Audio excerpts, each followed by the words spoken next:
Hello and welcome back. It's so great to have a new guest with me today. Jon Nelson is a dear, dear friend of mine who I've known professionally and personally for many, many years. And I've been watching his personal journey in an area that's near and dear to my heart, in the area of mental health, mental illness.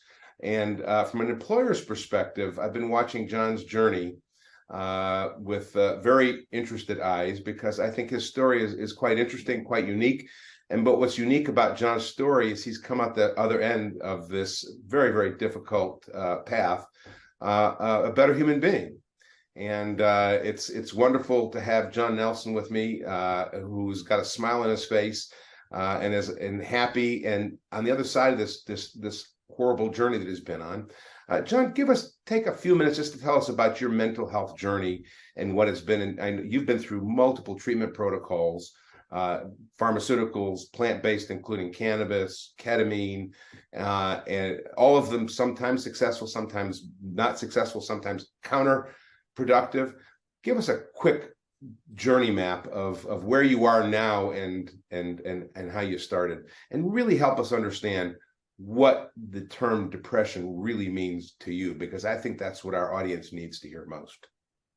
Well, thank you very much for having me, Dan. I really appreciate it. And I appreciate the platform and getting out what is a extremely important message. And, one of the positives for me and what an environment that I work best in is two things: when I'm problem solving, and also when I'm angry. And this is one of these scenarios where I'm kind of both, and I'm going to dedicate the rest of my life to advocating and talking about mental illness, because it's an area that not many people understand, and there's massive stigmas out there. And so, I will do everything in my power to educate people and make people understand what it's like to live with a mental illness. The short version of my story is, about a decade ago, I started suffering from depression. Major depressive disorder was my primary diagnosis. And I'll never forget the first time I was told, you have major depressive disorder. I didn't believe them. I was like, I don't understand what you mean. And then when you look at it, I think it's over 4 depressive recurrences, and it made sense at the time. And so I started doing your standard, treatments, therapy, started to go on medication. And, over the 10 years, my disease just kept getting worse and worse. I would say over 10 different medications I've tried, every single type of therapy you can imagine, CBT, DBT. I was just grasping at straws in order to get some relief, all at the same time, being a father, being a husband, being a working professional, and the insides of my body are being ravaged by this disease. And, you at that point, you start researching every option. Transcranial magnetic stimulation, did that. As you were mentioning about kind of plant-based or alternative medicines that are out there, psychiatrists prescribed me medical marijuana, ketamine nasal spray. I did an off-label version of Spravato. Those definitely provided instant relief. But from a long-term standpoint of curing the disease, I couldn't find overall relief. It ended up taking me to ECT, which is electroconvulsive therapy. ECT has an absolutely crazy stigma to it, because guess what? When they started it, they did it without anesthesia. It was very barbaric. Right now, it's the gold standard for folks with treatment-resistant depression. It did not work for me. So once again, 10 years in, trying to find relief, nothing worked. And that was the biggest challenge for me, is how can I suffer to the level that I'm suffering? And how can I not get better? All at the same time, living through this with a massive stigma being placed on me from society. So my mind is being ravaged, and at the same time, I know I'm being judged, and it makes the disease worse. And one of the things that I figured out about this journey of mine is very simple. There's a lot of, ignorant people, there's no other way to say it, about the disease. The disease needs to be explained. And I go back to kind of my marketing world. And I think part of it is literally the name, right? Depression. And I'm speaking more for depression, but there's a massive stigma, substance abuse, mental illness, a lot of things that are out there. But with depression, I had a lot of things that came to me, and the name is one of them. And so here's an example of what is it like to have the disease of depression. I hear all the time, What does he have to be depressed for? Snap out of it. He's got a great life, right? Let me explain it to you. So there's multiple human emotions that are out there. There's anger, there's happiness, there's feeling of sadness or being depressed. And so people have experience with kind of that general feeling of that human emotion. So a standard depressed feeling, if it's a human emotion, is maybe on a 2 out of 10 scale. And like all human emotions, they come and they go, they leave your body. The disease of depression is that, anywhere between an 8 out of 10 to a 10 out of 10. Mine was a 10 out of 10, and it never, ever leaves your body. It's constant misery. It's constant hell. And so having that feeling and being judged at the same time is aggravating. And so coming out of this on the flip side and being able to be, in remission of depression is an opportunity for me to be able to educate folks, have them understand the complexities of the disease, and hopefully be able to give folks a different perspective. The 2 other quick things I'll say is the stigma is so strong, and I mean this literally. The stigma is so strong that the people that think it, the people that believe it, the people that promote it and talk about it, you are directly responsible for death of people, 100%. And the reason I say that is very simple. Your feelings are keeping people silent. Silence kills people. When people are silent, they literally have the disease grow stronger in their body, and that disease causes havoc. And the only way to get out of that havoc is to end your own life. And so because people are ignorant to the disease, it keeps folks silent, and silence kills. And so that is my major message out there. It's very direct, it's very real, but it's very true. If we don't change as a society our opinions and our perspectives on mental illness, more people will die.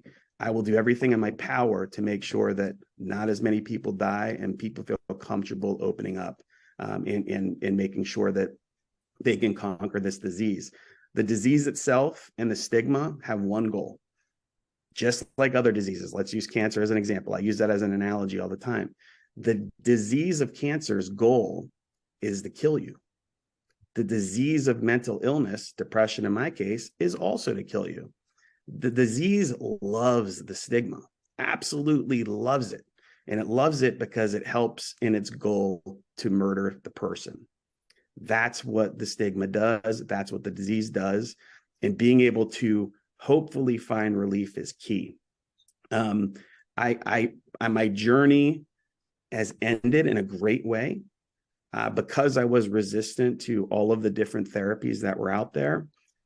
I was accepted into a clinical trial out of Mount Sinai in New York City. I had left the residential treatment program last fall, very sick, had to go there to stay alive.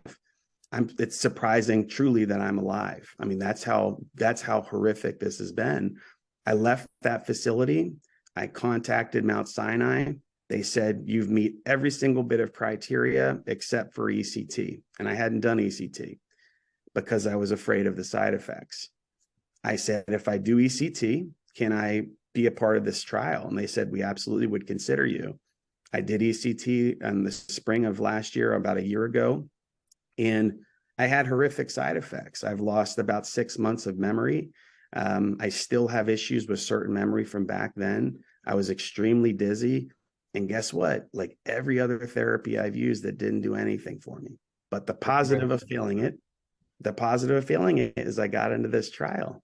And I'm sorry I'm talking so much. I'm a talker. But the neat part about the trial is it's run out of Mount Sinai, the premier research hospital in New York City. It's deep brain stimulation.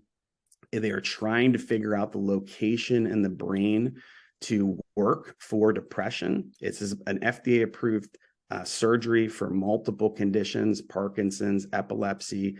They just are trying to find exactly where to hit it in the brain. And I was the 7th patient in this trial, 10-hour brain surgery, about 1 billion visits that I had to Mount Sinai, multiple kind of pre-op things, and literally a decade I'm in this trial for afterwards. And it was an incredible experience. I woke up the day after the surgery and they turned on the device. I've been in remission ever since. So once again, going back to the stigma, this is not something that I can snap out of. I am official proof that it's a brain disease. Chemical. Right. They've manipulated. I think that's really one of the things that the pandemic did for us as a society, is it destigmatized certain aspects of mental health. And I love the way you describe it as sadness, and a scale of 1 to 10 to 2. Everybody was sad and it was experiencing mental health crises during COVID for obvious reasons. Why? Because we were isolated. And as you point out, that mental illness, mental health likes isolation because it helps it grow. Yeah. And the way you describe depression as a chemical disorder, I think really helps to take away the stigma. And we're in a space in cannabis, obviously, it talks a lot about stigma. And because plant-based medicines have been stigmatizing people, there's 30,000 people in jail today for doing something that you and I have done medically for many years, for nonviolent cannabis offenses. So it's the area of stigma is nothing new to us. But one of the things I love watching is you look at the area of, you look at the gay community, the LGBTQ community, and how in our lifetimes, very, very short period of time, the stigma has really, really rebounded. And there is very little stigma anymore in most areas of society to having a gay son or a gay daughter who's married with kids. That before that was, oh my God, gasp. And so I do believe that the pandemic was the beginning of the hopefully destigmatization of mental health and mental illness. Help us understand from an employer's perspective, because one of the things that's really unique about your condition is you've been incredibly successful professionally. You've ran large ad agencies on Madison Avenue while battling this depressive disorder. The same way someone would be going through chemotherapy and treating cancer, you were running, multi-million-dollar agencies in New York, running some of the biggest brands in the pharma world. Tell us from an employer's perspective, how do we help destigmatize, and how do we help people overcome the barriers you're talking about? So before I answer that, which is a great question, you nailed it in regards to the stigma can change. I have hope. I truly do. I mean, one of the most stigmatized conditions in the world was cancer. Look at where we are with cancer, right? There is an opportunity to have this changed in mental illness, and I really do feel like it. You actually forget about that with cancer. You have to be old enough to remember. My older aunt, used to say they used to whisper it. He has cancer. You're forgot about that. You're right. There was a stigma to it, and now people don't even think about it. They don't even think about it, and the feeling that you have when you hear somebody has cancer is immediate empathy, is immediate sadness, and you want to hug them, right? It's a disease that they didn't ask for. It's the same exact thing with mental illness, but you get the opposite reaction. And so education about what it is, I feel like, is vital in order to change people's perspective. In regards to employers, it's very simple to me. It's being authentic. It's being real. It's providing resources and an environment for people to feel comfortable coming to the office and being able to live with the disabilities that they have. And, that comes from the top. You as a company proactively offering services, for mental health. We have, talk space, for instance, is available for all employees. The leadership actually talking about mental health and what's helpful for them. And, the great experiences that I had, on this vacation, and here's what came out of it from me. And here's my new perspective on kind of ways to look at things. But, to me, it's all about humanizing the company. It's about humanizing the leadership. It's very simple to me when I think back on my career. The things that I love more than anything, I love leadership. I love empowering employees to make decisions. My entire goal as a leader has always been to make sure that people do not have the Sunday blues. They are psyched to come in, right? They want to come into work. They want to kick ass. And if you provide them an opportunity to enjoy their job, they're going to love it, and they're going to work extremely well, and they're going to do what they can for you. And I take that same exact approach to this, right? I had to do it. I had to hide it. until I crashed. And I crashed because I'm doing everything in my power as a person suffering from a horrific disease to function and provide for my family at the same time seeing myself deteriorate. And so I could do it as long as I could. And then I crashed. And the first time I crashed, I was at the point where I needed a severe amount of help.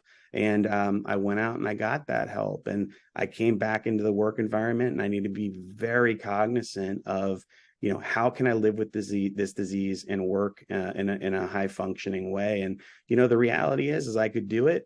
But at the same time, on the weekends, a lot of sleep. I'd go to bed very early. I could put in the effort. I was a high functioning person, just like a high functioning alcoholic. Another analogy, right?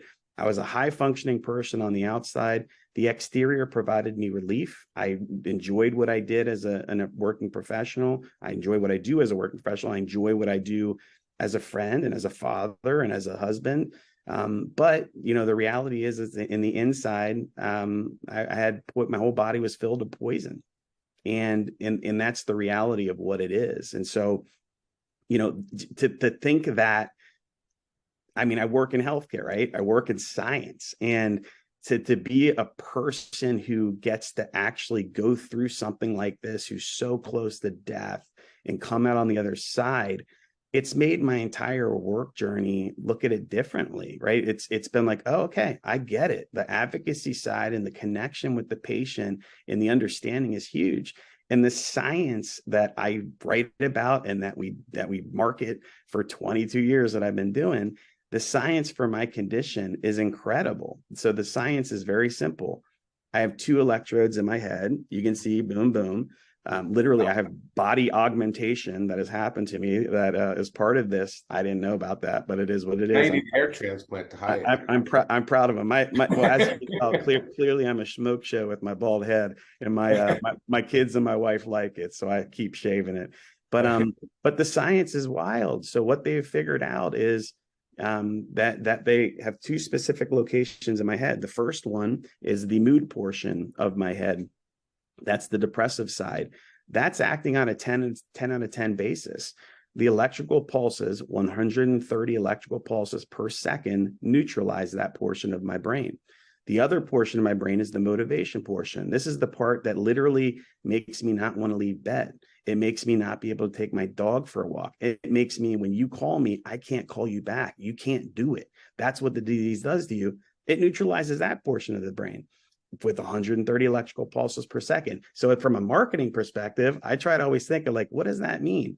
That means literally that 23 million electrical pulses a day to my brain have saved my life. How amazing is that, right? And so that's what science. Our brains are just full of electricity, and you're basically adding more. There you go. I am proof that it's a brain disease. I'm proof that I had a malfunctioning. And you didn't do anything to get it. You didn't do anything wrong. There's no judgment to be had here, because it's not, you didn't do anything. And that's one of the things that mental illness people don't understand. And I think it's because everybody's experienced it at some point in their life, sadness. They think anybody can snap out of it. And I think your dog walking analogy, I think, is probably the best. That if you can't walk your dog in the morning, you have mental illness. You're not just sad. There's a problem. Answer the phone, you have mental illness. You're not just sad.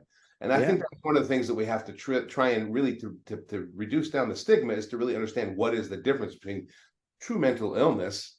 Yeah, it's all on the spectrum. Just like it used to be Asperger's and autism, it's on the autism spectrum now. And mental illness is the same way. It's on a spectrum. You had a very, very tremendous, I love to say it in the past tense, it still makes my heart skip. 10 out of 10 version, but there's millions and millions of people in our audience that experience very similar to you, to what you did. And I love that you're here to give them hope. I was very lucky. And one of the reasons I was very lucky is I had the most severe form that you could have, in my opinion, without dying. Right. And, one of the major reasons I'm still here is I had an absolutely comforting, loving, caring, empathetic, family Mm-hmm. and friends Yeah. and immediate work colleagues. And I had that. And so that's the thing that I would say to people suffering is there is hope. I'm talking to the people that don't get it, right? The people that are suffering, it's simple. Continue to try to find relief. There's no set path, right? Continue that medicine journey, continue the therapy, open up to the people that are close to you. The people that see you suffering, you will be surprised at the empathy that they have because they see what it does. And keeping your mouth shut is the disease winning. I'm a competitive dude. I don't want anybody to win, right? I don't want that disease to win. I'm going to show you what's up, right? And so kind of go at it with that approach it's trying to keep you silent. And for people that are, I think a big takeaway that I've had from all of this too is when I used to think of a caregiver to me was like, oh yeah, when I'm going to take my parents to the doctors when they're older, right? Like that's Go what to the pharmacy, go to the yeah, like 100%. That's all I really ever thought that it was. And now that I've lived through this, there's two major groups that are not really there are two major things that I've uncovered that are not really discussed. One is working professionals and mental illness. And that is why I have a massive opportunity here to promote this. I just got asked to be a stability leader from the Stability Network. It's all about normalizing mental illness within the working community. It needs to happen. The other one is caregivers. I cannot begin to tell you how little of information there is out there for caregivers. The only person that is worse than the person suffering from this disease are the caregivers. And the caregiver in my situation was my wife. So my wife not only gets to see me completely deteriorate, we do it more in silence than majority of other diseases because of that major stigma. And everything gets put on her plate. She's a mom. She's now a hot father. She went back to work. She went back to get an additional master's degree to go back into a new profession in case I couldn't work again. All the while, all of the to-dos are on her. And that's a big, big challenge. Not only is that happening for her and she's overwhelmed, I'm looking at this. I get to look at this happen. I'm watching this happen. I know it's not me, but it is me because the disease is within me.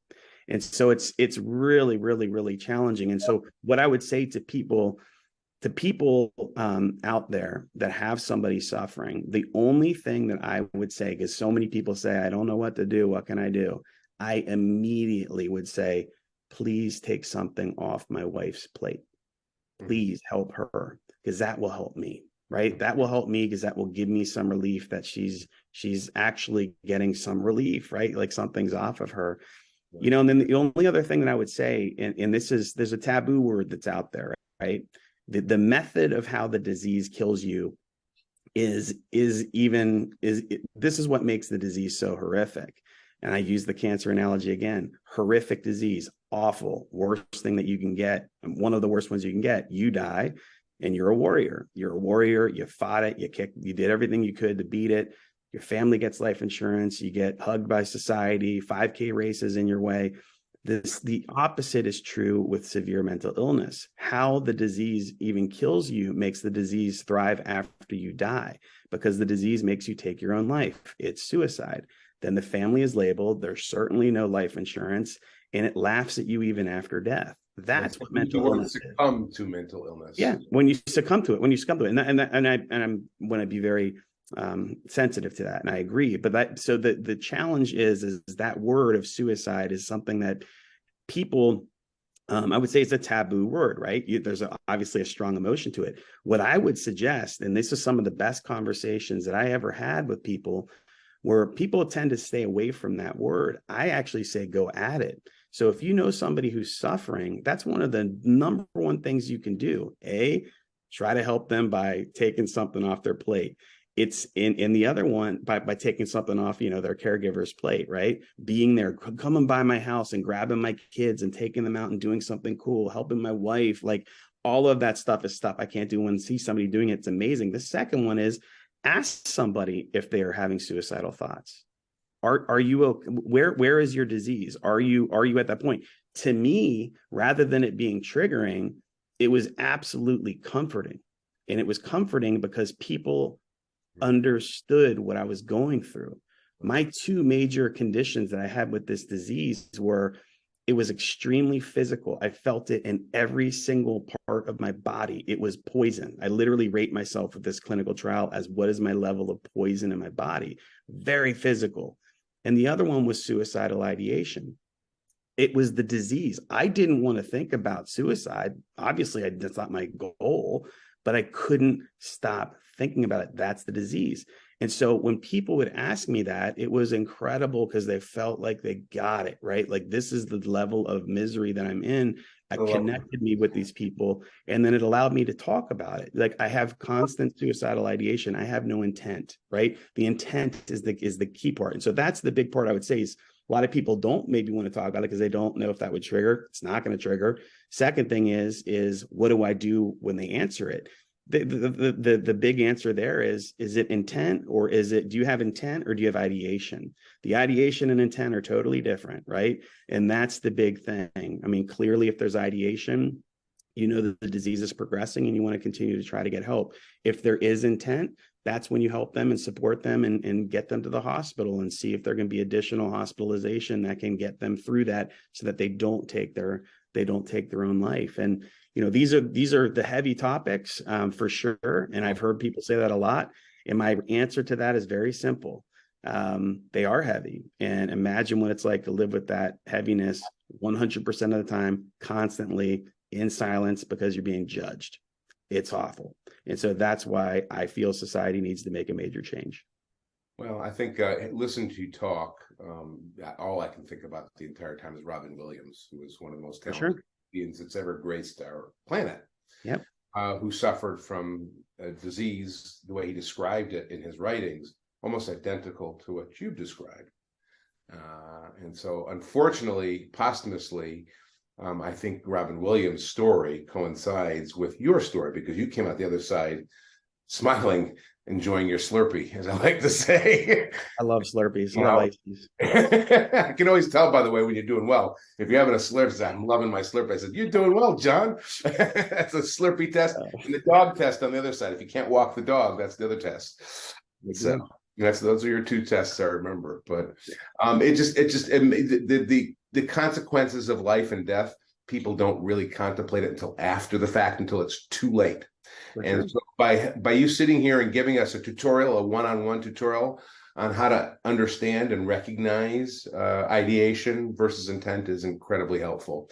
And this conversation and breaking down this stigma and breaking down this illness has to happen more and more. And I think your voice can be a very, very important voice to that because of your very, very unique path, and because right now we're sitting here smiling and we're not thinking about suicide, and you're happy and your family's happy and you're coaching hockey and walking your dog and enjoying your Slurpees, the little silly things in life that we take for granted, you don't take for granted anymore.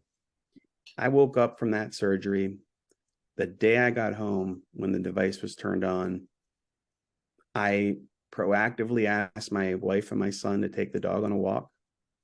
And not only did I do that, I took the dog on the walk. I enjoyed the conversation. I enjoyed the 10-minute walk with my head all bandaged up. I came back home. I sat outside. I had coffee. I listened to Sonos. Those don't seem like major things to most people. It was incredible for me. It was incredible to be able to have a friend over. And that was actually one of the other reasons when I think about the insights of all of this, of people not understanding. This is a friend who's been with me for the whole journey. Good dude, doesn't get it, doesn't understand it, but a good person who's been empathetic and kind to me. And he asked me, how's it been? And I said, you have no idea. I said, I not only do I not feel the depression, I haven't had a single suicidal thought since the surgery. And his immediate reaction to me was, you've had a suicidal thought before? And so that was eye-opening. Your closest advocate and closest advocate, friend Didn't realize how close to death you were. It's the understanding of the disease, right? Like people can't even go there. Like, wow, you've thought about that before. And then here's the other crazy one, and I'll give you it as an example, is the amount of before and after things that have happened to me is just amazing. Like I did a podcast prior to surgery and after surgery. I had so many people listen to both of them, and they said, it's amazing how different your voice is. Pretty cool. And I've been trying with the clinical team, I do a lot of before and after. I got this huge redwood tree tattoo last year, and I did that symbolically for the crazy journey that I've been on. I've never had a tattoo. I'm a 45-year-old guy, and I know that being out in nature relieves the symptoms of depression. So I brought nature to me, put a big redwood tree on my arm. I got that tattoo done last year when I was doing ECT. I didn't feel it. You know, when people say, like, what does a tattoo feel like? I mean, it wasn't unpleasant. It wasn't pleasant. It was just kind of done, right? Like it was one of those things where the tattoo artist laughed. She said, it's the biggest first tattoo I've ever done on anybody. But that was my life. You know, I sat there for 5 days and she hooked it up. And I that was my takeaway, is that people would always ask you that, like, did it hurt? Not really. I went after the surgery. I went back. I needed to get something touched up on it. I couldn't handle it. It was unbelievable, the pain that it was, and the pain of depression not being in my body and actually being able to feel just the tattoo. I was counting down from 10. I'm biting my lip. I mean, it was just such a specific example of what it's like to live with the disease and live in remission from disease. And they actually literally call it that. I'm in remission from depression. Same thing as cancer, right? I got a bald head, not from chemotherapy, but from an actual brain surgery. You know, there are consistencies with these things. And, you know, like I said, man, I just can't tell you how much I appreciate, you know, your kindness, your empathy, your understanding. And, you know, I hope that, you know, through this advocacy that I will do literally for the rest of my life, that people can look at this a little bit differently and hopefully, if not change their own minds, you know, be able to just, you know, I'll give you an example. I have so many people tell me, I just don't know what to do. I just don't know what to do. Do you know what to do when somebody's got cancer? You give them a hug. You tell them you love them. You tell them you're there to support them. I don't know why it's so difficult to do the same for somebody who's suffering from mental illness. It's the exact same thing, right? But it comes back to the confusion of what the disease is. Tell them you love them. Tell them you can, you know, take come grab your kids. You're going to take them ice skating next week, right? Just be there for the person, and knowing that you have support.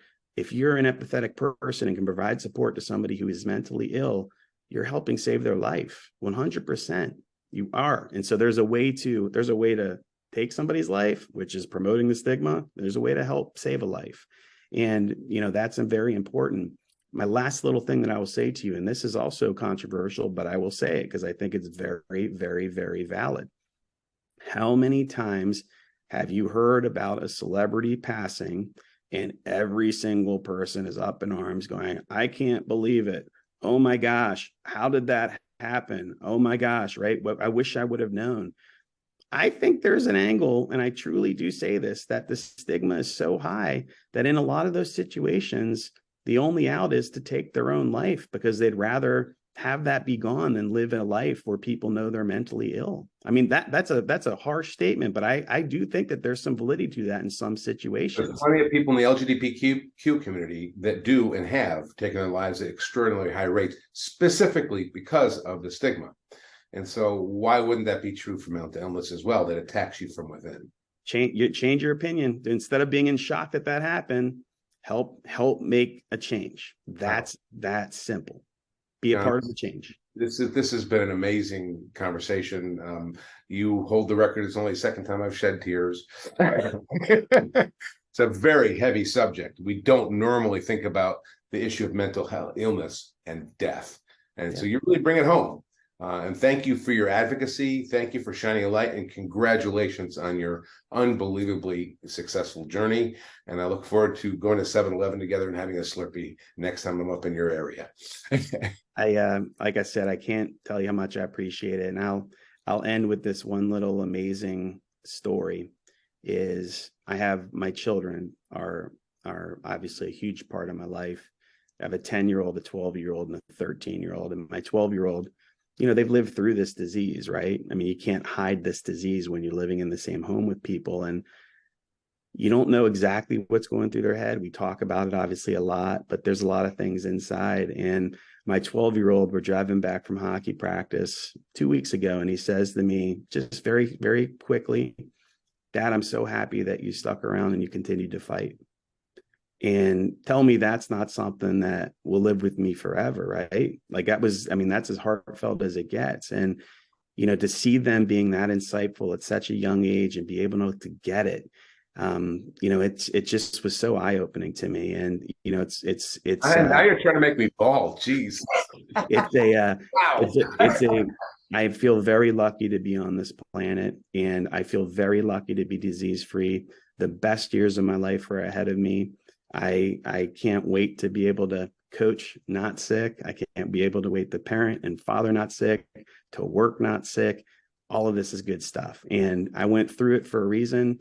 I don't mind putting myself out there. I'm going to put myself out there for the rest of my life. And let's see if we can knock this thing down. I thank you so much for having me, Dan, truly. Let's try this line. Thank you so much, John, for joining us. Yeah.